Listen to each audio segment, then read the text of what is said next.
नमस्कार दोस्तों, Bihar history series में एक बार फिर से आपका स्वागत है। और हम आधुनिक बिहार के इतिहास को समझ रहे थे। इस क्रम में आज के इस वीडियो में हम समझने वाले हैं आधुनिक भारत के इतिहास का एक महत्वपूर्ण टॉपिक जो बिहार के लिए भी महत्वपूर्ण हो जाता है। उसका नाम है चंपारण सत्याग्रह। तो आइए समझते हैं कि चंपारण सत्याग्रह में क्या क्या हुआ। इसमें गांधी जी किस तरह से भारतीय राष्ट्रीय आंदोलन में अपने योगदान का शुरुआत करते हैं, इन सारी चीजों को समझने का प्रयास करेंगे। तो आइए हम समझते हैं चंपारण सत्याग्रह एवं बिहार। चंपारण सत्याग्रह एवं बिहार। देखिए, इससे पहले क्या क्या हुआ था हम सारी चीजों को समझ लिए थे। हमने देखा था कि किस तरह से 1885 ईस्वी में भारतीय राष्ट्रीय कांग्रेस की स्थापना हुआ और भारतीय राष्ट्रीय कांग्रेस की स्थापना होने के बाद जो 1905 ईस्वी तक का समय अवधि है जिसको कहा जाता है कांग्रेस का उदारवादी चरण। और उसके बाद भारतीय राष्ट्रीय कांग्रेस दो अलग अलग हिस्से में बंटना शुरू हो गया। 1907 ईस्वी में जो सूरत अधिवेशन हुआ था, सूरत अधिवेशन में क्या हुआ कि भारतीय राष्ट्रीय कांग्रेस दो खेमे में बंट गए। एक खेमा उदारवादी था और दूसरे को उग्रवादी या फिर चरमपंथी ग्रुप कहा गया, जो उदारवादियों के विचार से सहमत नहीं थे। उनका राष्ट्रीय आंदोलन के नेतृत्व को लेकर के, संघर्ष को लेकर के तरीके अलग थे। पर इस दौरान क्या हुआ कि दोनों धर अलग हो जाने की वजह से भारतीय राष्ट्रीय कांग्रेस कमजोर पड़ गए, जिसका परिणाम ये हुआ कि क्रांतिकारी आंदोलन की शुरुआत हुआ। और इस क्रांतिकारी आंदोलन में हमने देखा कि बिहार में भी कई क्रांतिकारी घटनाएं हुई, जिनमें कि मुजफ्फरपुर बम कांड महत्वपूर्ण है। इसके बाद जब द्वितीय विश्व युद्ध की शुरुआत हुआ तो उस दौरान भारतीय राष्ट्रीय कांग्रेस का स्थिति बहुत बेहतर नहीं था। भारतीय राष्ट्रीय कांग्रेस कमजोर पड़ रहे थे। तो भारत के अंदर एक आंदोलन शुरू होता है जिसको कहते हैं होम रूल लीग आंदोलन, जो कि एनी बेसेंट और बाल गंगाधर तिलक के द्वारा शुरू किए गए थे। इस आंदोलन का प्रभाव बिहार पर भी पड़ा। बिहार में भी होम रूल लीग नाम का एक संगठन बना, जिसमें बहुत सारे लोग उसमें जुड़ करके देश के आजादी को लेकर के, अपने मांगों को लेकर के ब्रिटिश शासन के सामने अपना मांग रखा। पर 1915 और 1885 ईस्वी के बीच का जो समय अवधि है, इसमें अन्य नेताओं के योगदान होते हैं। पर 1915 ईस्वी के बाद जो भारतीय राष्ट्रीय आंदोलन चलता है, खास करके आजादी के लिए, इसमें सेंटर में महात्मा गांधी होते हैं। और गांधी जी जब भारतीय राष्ट्रीय कांग्रेस का नेतृत्व संभालते हैं, भारतीय राष्ट्रीय आंदोलन का नेतृत्व संभालते हैं, तो गांधी जी के नेतृत्व में क्या क्या हुआ, इन सारी चीजों को हम समझने का प्रयास करेंगे। इनमें चंपारण चूंकि महत्वपूर्ण हो जाता है, क्योंकि गांधी जी अपने राजनीतिक करियर का शुरुआत खास करके भारत में, हालांकि भारत आने से पहले गांधी दक्षिण अफ्रीका में एक लंबे समय तक रहे थे और वहां पर भारतीयों के ऊपर जो अन्याय हो रहा था, अत्याचार हो रहा था, उनको लेकर के उन्होंने कई सारे आंदोलन किए थे। पर भारत में गांधी जी का जो नेतृत्व में आंदोलन की शुरुआत होता है, वो शुरुआत हमें देखने को मिलता है चंपारण सत्याग्रह से। तो आइए सबसे पहले हम समझते हैं कि चंपारण सत्याग्रह था क्या। चंपारण सत्याग्रह, अगर हम चंपारण सत्याग्रह के नेतृत्व की बात करें तो नेतृत्व गांधी। और ये हुआ कब था? ये हुआ था 1917 ईस्वी में। और महात्मा गांधी का जो सत्याग्रह का शुरुआत भारत में किया थे, वो इसी से हुआ था।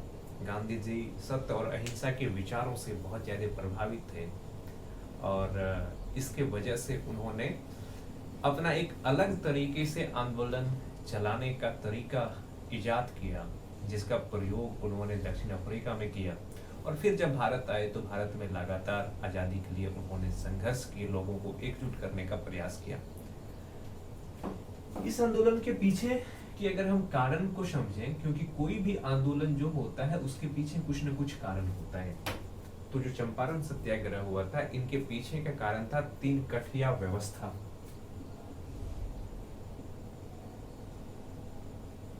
तीन कठिया व्यवस्था। तो ये 3 कठिया व्यवस्था क्या होता है? देखिए, ब्रिटिश जब भारत को अपने अधीन किया तो उन्होंने कोशिश किया कि किसान ज्यादा से ज्यादा उन चीजों का खेती करे जो व्यापारिक फसलें हैं, जिनका मांग दुनिया भर के बाजारों में है, ताकि भारत से इन फसलों को दुनिया भर के बाजारों में बेचा जाए और अधिक से अधिक मुनाफा कमाया जाए। उन व्यापारिक फसलों में से एक फसल था नील, इंडिगो। और इंडिगो के कृषि के लिए भारतीय किसानों को अंग्रेजों ने मजबूर करना शुरू किया।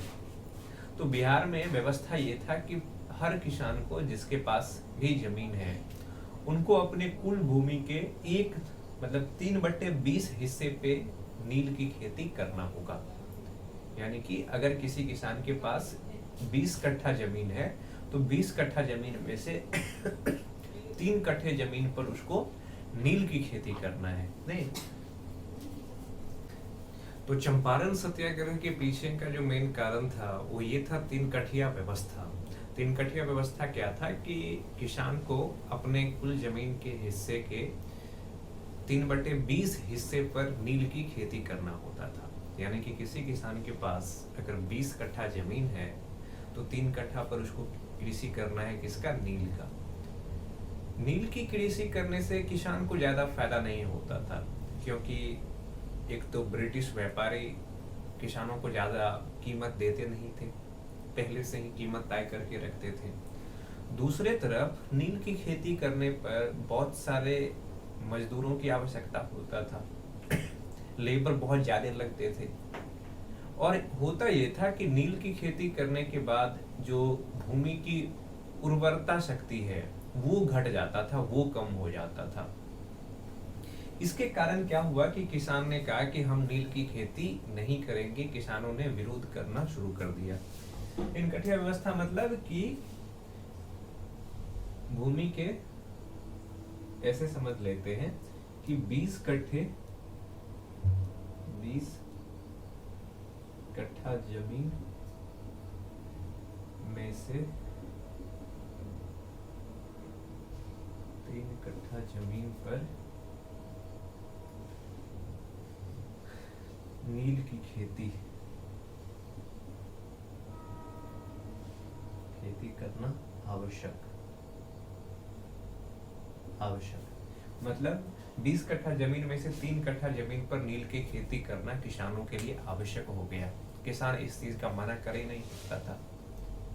और इस चीज का परिणाम ये हुआ कि किसान ने इस चीज का विरोध करना शुरू हुआ। और दूसरी तरफ जब प्रथम विश्व युद्ध चल रहा था तो उसी दौरान अमेरिका में और जर्मनी में भी यहाँ तक कृत्रिम नील का प्रोडक्शन शुरू हो चुका था, कृत्रिम नील का खोज हो चुका था। तो जो जमींदार थे या जो ब्रिटिश प्रशासन थे वो चाहते थे कि अगर किसान नील की खेती करना छोड़ना चाहते हैं तो किस तरह से किसान से और अधिक से अधिक पैसा वसूला जाए। नहीं, तो इस चीज को विरोध को लेकर के क्या हुआ कि 1916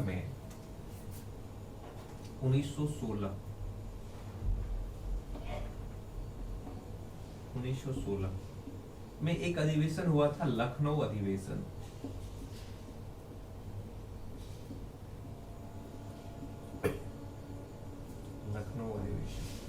और इस अधिवेशन में महात्मा गांधी से मिले थे बिहार के किसान नेता जिसका नाम था राजकुमार शुक्ल।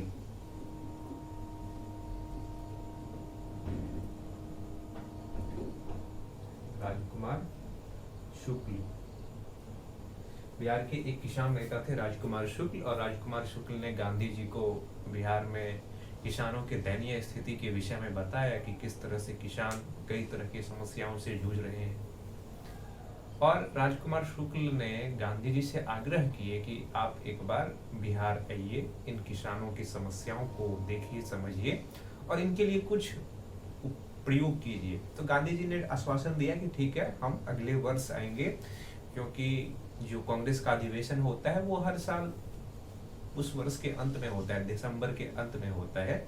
तो गांधी जी राजकुमार शुक्ल को भरोसा दिए कि अगले साल हम जरूर आएंगे बिहार और देखेंगे कि क्या समस्याएं हैं वहां पे।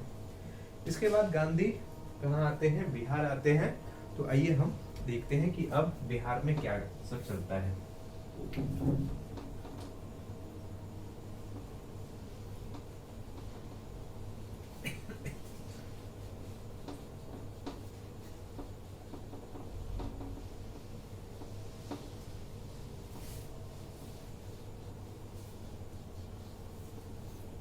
अगर बिहार में हम घटनाक्रम को देखें, बिहार में घटनाक्रम कि बिहार में किस तरह से घटनाक्रम चलता है, खास करके गांधी जी को लेकर, तो गांधी जी 10 अप्रैल 1917 10 अप्रैल 1917 को क्या करते हैं कि कोलकाता से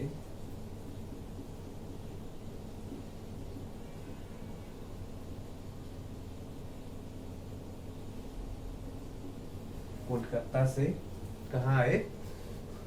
कोलकाता से पटना आए। नहीं, कोलकाता से पटना आए। 15 अप्रैल 1917 को गांधी जी कहाँ पे पहुंच गए? मोतिहारी पहुंचे। 15 अप्रैल को गांधी जी कहाँ पे पहुंच गए? मोतिहारी पहुंच गए। और जब वहां पे उन्होंने पहुंचा तो उन्होंने सबसे पहले जो प्लांटर्स एसोसिएशन के सचिव थे J.M. विल्सन से मिले। Gandhi ji planters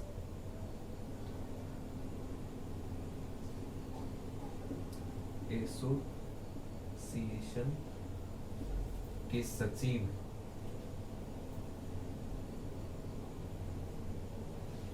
J.M. Wilson से मिले। गांधी जी प्लांटर्स एसोसिएशन के सचिव J.M. विल्सन से मिले और उन्होंने इस मुद्दे पर बात करना चाहा कि क्या किसानों की समस्याएं हैं, क्या दिक्कतें आ रही है नील की खेती करने के कारण यहाँ के किसानों को। पर गांधी जी को सहयोग करने की बात तो दूर, गांधी जी को धमकाया गया कि जितना जल्दी हो सके कि आप चंपारण छोड़ करके जाइए, नहीं तो आपको क्या किया जाएगा कि जेल में डाल दिया जाएगा। 16 अप्रैल को क्या होता है?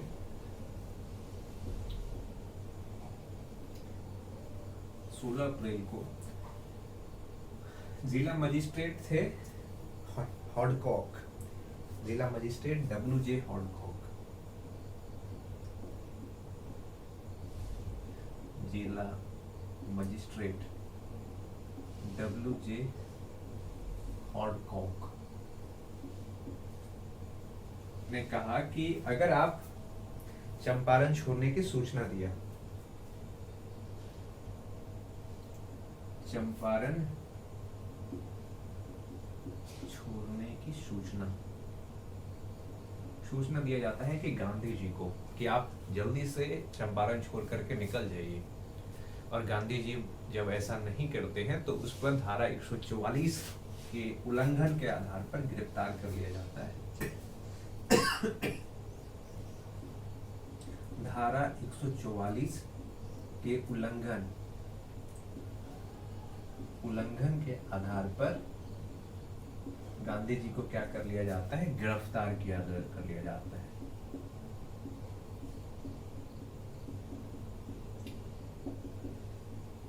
गिरफ्तार कर लिया जाता है नहीं?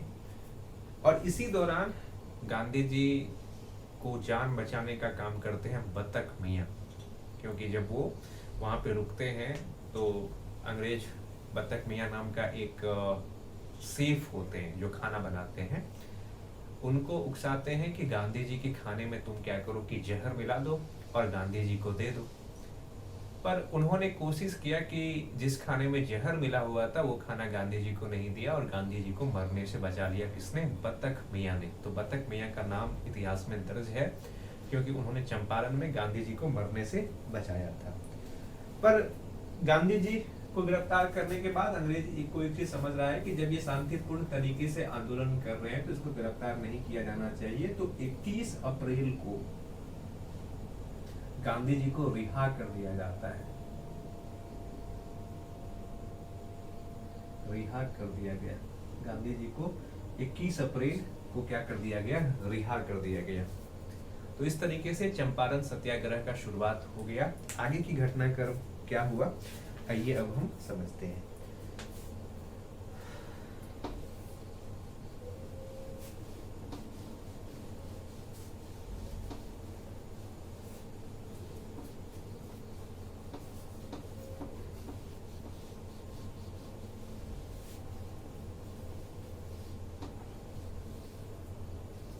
तेरह मई 1917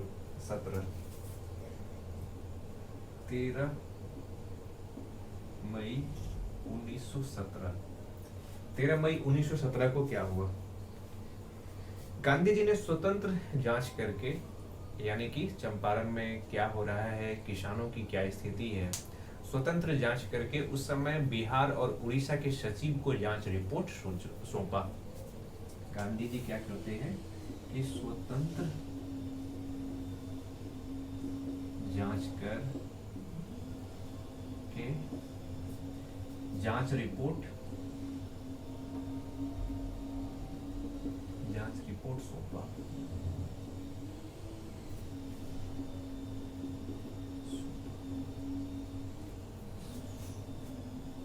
जांच रिपोर्ट किसको सौंप दिया?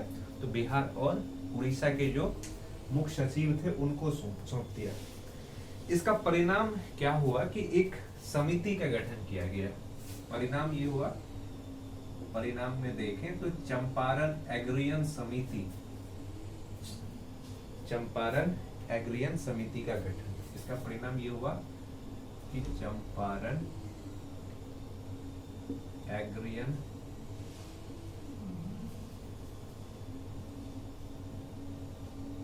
समिति का गठन हुआ। चंपारण एग्रियन समिति का क्या हुआ कि गठन हुआ। और इस चंपारण एग्रियन समिति के अध्यक्ष थे एफ.जी. सलाई। इस कमेटी के अध्यक्ष थे एफ.जी. सलाई। एफ.जी. सलाई इस कमेटी के अध्यक्ष थे। सदस्य में बहुत सारे सदस्य थे पर एक सदस्य गांधी भी थे। बहुत सारे सदस्यों में से एक सदस्य गांधी भी थे। इनका सदस्य में बहुत सारे थे, उनमें से एक सदस्य आप याद रखिए कि गांधी जी को भी एक सदस्य के रूप में इसका सदस्य बनाया गया। इस समिति ने अपना रिपोर्ट सौंपा और इसके रिपोर्ट में 3 कठिया व्यवस्था के दुष्परिणाम के बारे में चर्चा किया गया था कि किस तरह से 3 कठिया व्यवस्था किसानों के लिए नुकसानदायक है, किस तरह से 3 कठिया व्यवस्था किसानों के जीवन को प्रभावित करता है। और इस चीज का परिणाम ये हुआ कि निर्णय लिया गया कि 3 कठिया व्यवस्था को समाप्त कर दिया गया। अगर परिणाम को देखें, परिणाम 3 कठिया व्यवस्था को समाप्त कर दिया गया और उसके बाद किसानों से 3 कठिया व्यवस्था छोड़ने के एवज में जितना टैक्स अधिक लिया गया था उन टैक्स में से 25% टैक्स किया गया, वापस किया गया। टैक्स वापस किसानों को वापस कर दिया। और इस तरीके से गांधी जी के नेतृत्व में भारत में पहला सत्याग्रह हुआ था और ये सत्याग्रह सफल रहा और गांधी पूरे भारत में हीरो बनकर के उभरे थे। नहीं तो बिहार गांधी जी के कर्म भूमि रहा है क्योंकि गांधी जी अपने राजनीतिक जीवन की शुरुआत, या हम ये कहें कि आजादी के आंदोलन की शुरुआत बिहार से किए थे, चंपारण सत्याग्रह से किए थे और इस सत्याग्रह में वो सफल भी रहे थे। देखिए गांधी जी के बहुत सारे सहयोगी रहे इस सत्याग्रह में जो बाद में जब भारतीय राष्ट्रीय आंदोलन चला तो उस आंदोलन में उनका भूमिका बहुत ज्यादा था और वो राष्ट्रीय स्तर के नेता के रूप में उभर करके सामने आए। तो गांधी जी के जो लोग सहयोगी थे, उनके सहयोगी कौन कौन थे उसके विषय में हम समझते हैं।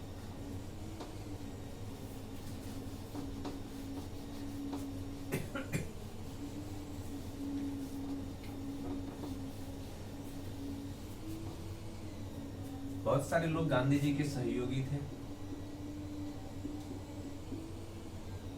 तो गांधी जी के सहयोगी कौन कौन थे? एक तो आपको देखने को मिलेगा राजेंद्र प्रसाद,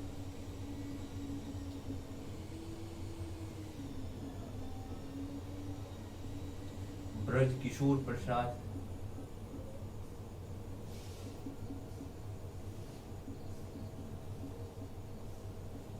उसके बाद मजहरूल हक,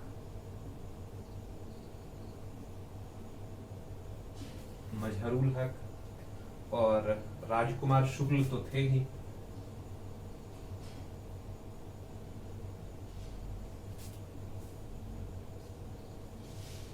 राजकुमार शुक्ल, अनुग्रह नारायण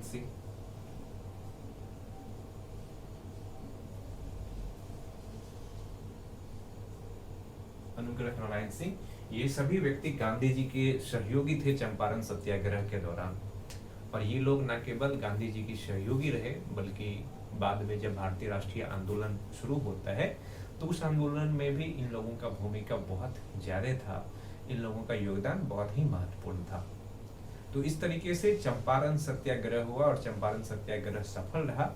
इसके बाद बिहार में कई सारे किसान आंदोलन हुए। हम उन सभी किसान आंदोलन को पढ़ेंगे, उसके बाद हम शुरू करेंगे फिर असहयोग आंदोलन के दौरान बिहार में क्या क्या हुआ, सविनय अवज्ञा आंदोलन के दौरान बिहार में क्या क्या हुआ, इन सारी चीजों को हम समझेंगे। तो इस वीडियो में इतना ही। बहुत बहुत धन्यवाद।